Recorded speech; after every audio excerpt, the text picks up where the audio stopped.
want to talk to you about something that writers do to start their story out in a way that makes the reader want to keep on reading it. Have you ever got done watching your show that you were watching on TV, and so you get up and you start to walk away from the TV, and another show comes on, and it starts in such a strong way that you end up standing there because you want to see what it is that's going to happen with this show, even though you really weren't planning on watching it. Writers do that at the beginnings of their story.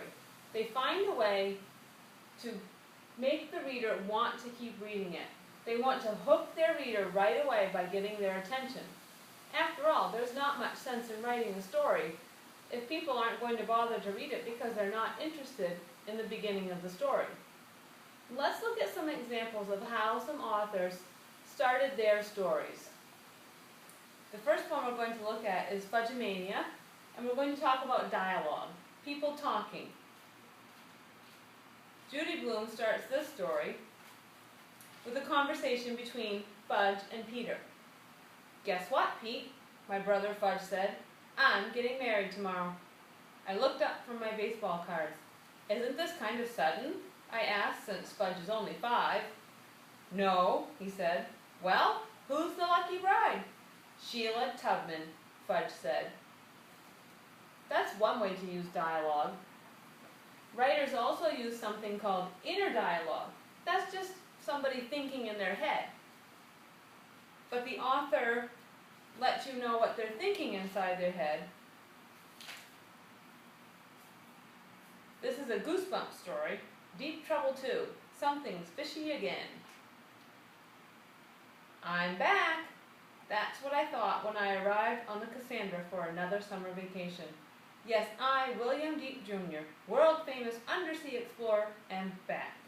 1 year older, 1 year wiser, 1 year tougher. So this author let you know what the character was thinking at the beginning of the story. I kind of want to know what he's back to, so I would have to keep reading to find out. Another thing an author will do, which is a fun technique, is they will actually talk to the person that's reading the book. They'll talk to the reader. And that happens in the beginning of The Tale of Despereaux. Chapter 1, The Rat. "Come a little closer. Get comfortable. You know what I mean. Settle in. Take off your coat. Have a seat. You are about to hear a story. It begins like this. Once upon a time, there was a brave little mouse who loved honor and justice and always the truth." So this writer started off talking to you, the reader. This writer did the same thing, talking to the reader. But they add a little interesting twist. They do something a little unusual or surprising.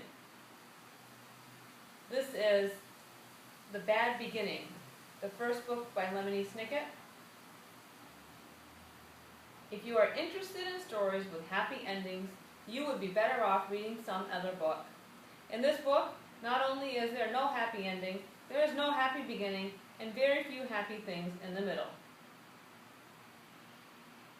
It's almost like they don't want you to read the book, but I want to read it to find out why they're saying that.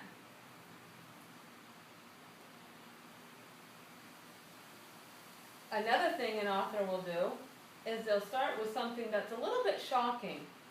And in Pleasing the Ghost by Sharon Creech, it doesn't seem shocking at first until you get to the end of the first paragraph.